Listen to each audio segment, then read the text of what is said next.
Ball State football is 3-1 after a 4-point win over FAU in Week 4. Back here inside the Venderly Football Center, Connor running alongside Ball State head football coach Mike Neu. Coach, the story quickly became the lightning delays on Saturday, 3 of them, including one right before the game-winning drive for you guys. After the game and talking to reporters, you said, not this team. This team would not get distracted by that sort of distraction. Why not this team? Yeah, we just really took advantage of it. Everybody got off their feet. Obviously, we went through a lot of Pedialyte the other night. Guys had maybe a snack in the locker room, but, during that time in training camp, we've had a dance-off in the locker room. We didn't have a dance-off the other night. Guys used that time to just kind of get with their coaches, talk through a few things, talk through some adjustments, and we made the most use of it. So, again, the credit goes to those guys for just making sure that they stayed into it. They were focused and mentally ready to go when we came back out on the field. Speaking of making adjustments, it seemed like the defense benefited most from halftime. 24 points in the first half and only 3, just a single field goal in the second half. What was the biggest change for that unit? Well, great job of that group of guys for having a short-term memory. Yes, we gave up 3 big plays in the first half, which has been uncharacteristic of our defense through the first 3 games. So great job coming in at halftime, talking through some adjustments, making sure we were settled down. We came back out in the second half. We held them to 3 points, stepped up and made some big plays in that second half that were a lot of fun to be a part of, to see, and really just proud of that group of guys for staying the course and maybe overcoming some early adversity that hadn't really shown itself to the defense so far through 3 games. We've talked a bunch about the pressure and getting pressure on the quarterback especially, and coming into the season, a lot of the attention was on Josh Posley at defensive end because he was an all-MAC player last year, but Anthony Wimbush has produced in a big way this year. How much has that helped Josh Posley and taken some attention away from him? Well, I think it helps. Not only Anthony, but all of our guys defensively have stepped up at any given moment, put some pressure on the quarterback. To have 17 sacks through 4 games, which leads the country, that's impressive. I'm proud of our guys for just the hard work that they put in, buying into the scheme that Coach Doust and the defensive staff has put in place. And it's fun to see those guys go out to play the game, to have fun, to play with enthusiasm, and know that it is an emotional game, and they feed off each other. I think they see that, man, if we just stay in it, our conditioning can kind of take over in the third and fourth quarter. And I'm proud of our guys. It's been a lot of fun through 4 games, but obviously we still got to make our corrections. And hey, the real season starts this weekend. Through 4 weeks, you've seen a lot of different looks from the opposition offensively. Some teams will try to gash you between the tackles, and FAU kind of tried to spread you out a little bit and disperse the ball to a bunch of different wide receivers. With your linebackers, how beneficial is it to have guys that are adaptable, that can play both the pass and the run? I love that group of guys, not only because of their quality of play and how high of a level they play at, but they're all so smart. They're always into the game. They make adjustments easily. They accept coaching on the sideline. They're able to go out the next series, implement it, and make the changes that are necessary. But that group of guys has fun playing the game. They played a lot of football. They're all seniors. They feed off one another. They're each a little bit different in the skill set they bring to the table. But, man, what a great group of guys to have that complement each other so well, and they're always ready to play. Here with head football coach Mike Neu. Ball State 3-1 for the first time since 2013. Mid-American Conference play starts this week at Scheumann Stadium with Northern Illinois. Let's flip to the offense, Coach. Riley Neal, he led the offense in total yards, both in passing and rushing. As far as Riley's running game is concerned, he carried the ball 14 times, and we've talked about how he kind of has to be judicial with how much he carries the ball and not taking big hits. So why allow him to carry the ball 14 times? Well, because he's good at it. Number one, he likes that. That kind of gets him settled into the game, if you will. He really does a good job in the zone read stuff, knowing when to pull it and take off. He reads his keys. And again, he's that guy that to be that big, defenses have to go, oh, man. We talked about some of the gadget plays in this offense last week, and Corey Lacanaria, he returned to the lineup this week at wide receiver, and he actually completed a pass. While he was injured, did he watch any quarterback film?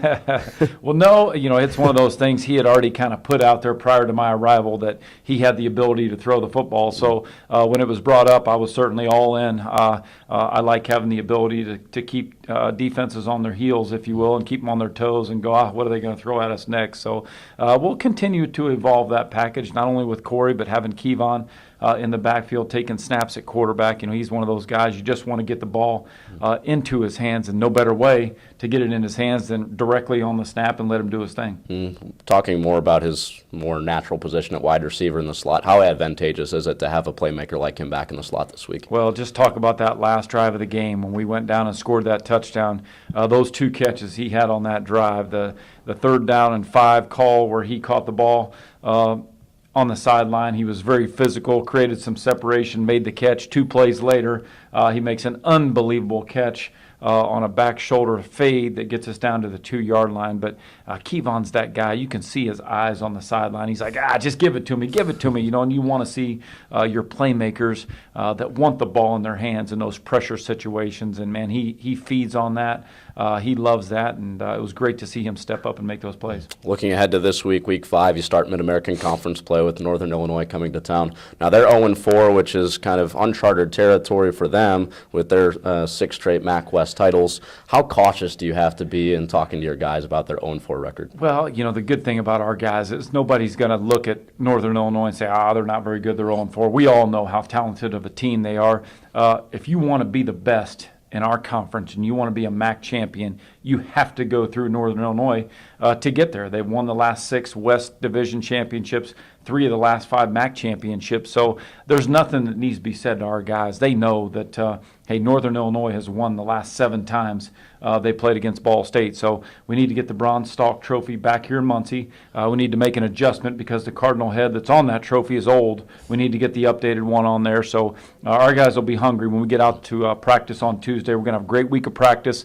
We know we're going to get Northern Illinois' best. It's MAC play, so it's going to be turned up a notch, and we'll be ready for that. From what you've seen from them on film, why have they struggled? Well, they've lost their quarterback. Obviously, he had an injury. You hate to see a great player like Drew get injured. Obviously, he's one of the best in our conference. So they rotated 2 quarterbacks a week ago, but you can see them as the game went on against Western Illinois, they got more and more comfortable. They rotated 2 guys. They still had over 500 yards of offense. So you see a lot of positives. It's just they dug themselves in an early hole, and unfortunately they just ran out of time in order to make the comeback complete. So we're going to get their best. They're going to be a good football team. They got good playmakers, 2 great running backs, got a big receiver. They got a slot receiver. So we're going to get their best. They'll be ready to go, and they'll make their corrections and know that, hey, it's a new season now that you start MAC play. We mentioned the competitive nature of the Mid-American Conference West Division, especially. We've seen what this Ball State football team can do in the non-conference, but why can they compete now here in the conference? Our guys believe. Our guys believe. There's confidence. We've gone on the road when it's always tough to win on the road. We're 2-1 on the road. We're 1-0 at home. That's what we are right now. That's over with. Yes, we're excited to be 3-1. We want to be 4-0, but we're excited where we're at. We still know that we've got a lot of corrections to make in order to play our best football. Our guys are always willing to accept constructive criticism when you watch the tape after the game. We get back to work tomorrow. We dive into Northern Illinois, study them on tape, feel great about it, have a great week of practice, and we'll look forward to Saturday with a full house at Scheumann Stadium. We're hoping for a full house here at Scheumann Stadium on Saturday. Coach Mike Neu joining us here on Facebook Live with Ball State Sports Link. Coach, thanks for the time. We'll talk to you next week, hopefully after a 1-0 mark in the Mid-American Conference. Tight end Sam Brunner is coming up next here on Facebook Live. At Stoops, we're driven by sunny skies, full hearts, and good clean fun. By life's biggest moments and the every single day. By Friday nights, Sunday mornings, and the 9-to-5 grind. We're driven to protect you and yours and ignite the senses to help you get lost so you may find yourself. You see, it's the smile on your face, the look in your eye, when we realize that what we do today soon becomes your everyday.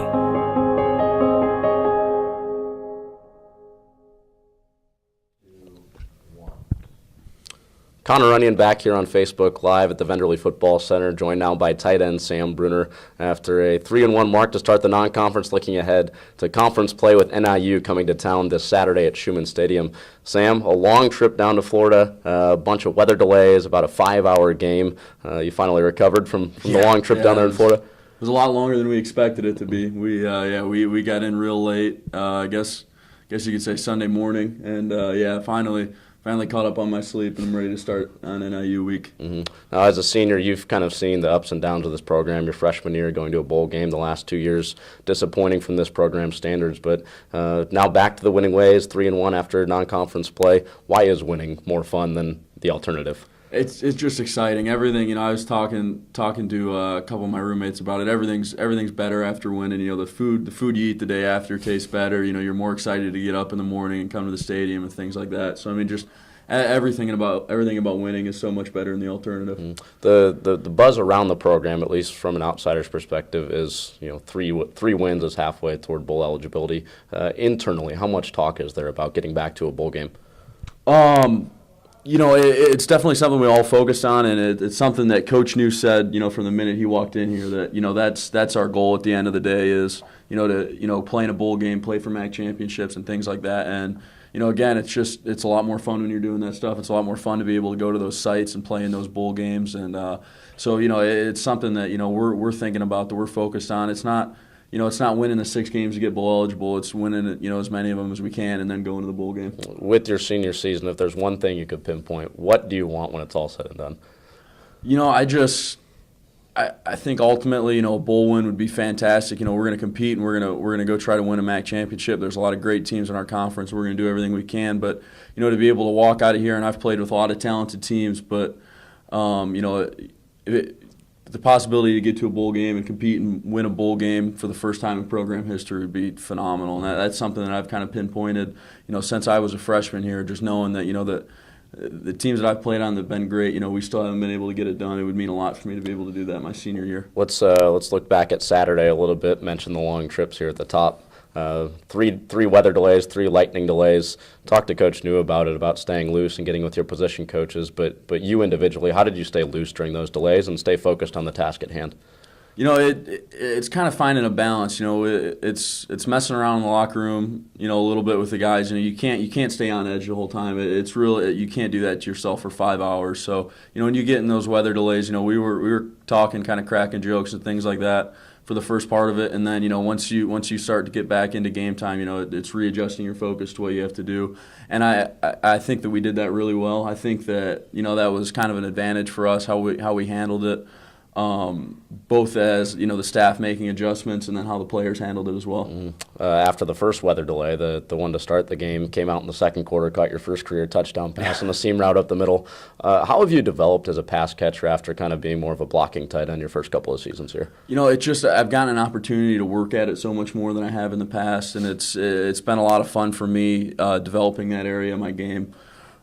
Just different drills, one-on-ones, things like that I never really got a shot to do in the past. I've been doing a lot more of. I've been catching the ball a lot more in practice, and I think it's definitely helped me become more of a complete player at the end of my senior year. The last prolific pass-catching tight end here at Ball State was Zane Fakes, and he's back on the staff here. How have you kind of brainstormed with him and taken some things from his time here at Ball State? It's just a lot of sideline talk during practice. He knows what it's like to run the routes. Getting open, he knows what it's like. In situations where maybe you thought you should have got the ball and you didn't get it, and he knows everything that you've kind of gone through, and it's definitely useful to have him there just to be able to kind of talk to, and get a little bit of a player's perspective from a guy who's done it. So you've kind of learned from osmosis from him, and you have a couple guys below you, 2 eager tight ends with Kyle Schrank and Danny Pinter as freshman tight ends. How have you passed that knowledge along to them and kind of built the future at the tight end position here at Ball State? They've done a lot of it themselves. They're 2 really, really good players. They've been playing a lot more recently. Schrank, they gave me a blow a couple times during the game where they could put Schrank in, and they didn't have any problem putting him in, letting him block on the point of attack, and that's a testament to how much those guys have worked they've really, between studying the playbook and working on their technique from their redshirt year to now, they've done really, really well in progressing. As far as the lineup now is concerned, you are the guy, and coaches have really challenged you in practice from being out there. Why do you think that they feel they can challenge you? I think it's just because I got to be better. There's times where maybe I'm not doing things the right way, and it's being the senior guy, being the guy. There's nobody else really that they can just say, well, we just won't play and we'll put somebody else in. I've got to be the guy. I've got to hold myself responsible for playing up to a high standard and practicing up to a high standard. How has that made you better? It just it forces me to be better. It's focusing on the little things during practice, running routes, things like that, catching the ball, and mentoring those young guys too, which is really important. Here with Ball State tight end Sam Brunner after a 4-point win over FAU to improve to 3-1 in non-conference play. Conference play this week at Scheumann Stadium with Northern Illinois coming to town.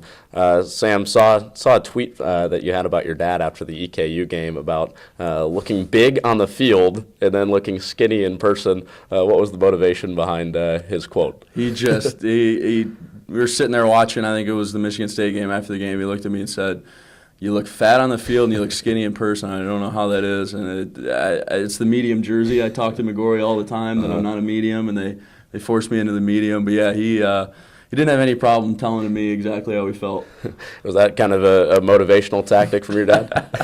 It was. If it is, it was a messed up one. That was a shot to the heart. I was just sitting there watching the game, was not expecting anything like that to come out of his mouth. Your dad, a former Central Michigan player. Yep. So is there a little bit of a rivalry in the Brunner house between you two guys? No, he's been full board Ball State ever since I got here. He kept up with the program. He enjoyed his time at Central Michigan a lot, but ever since I've been here, he's been the biggest Ball State fan. He's only he did miss the FAU game. He watched it on TV. He was kicking himself for not being there.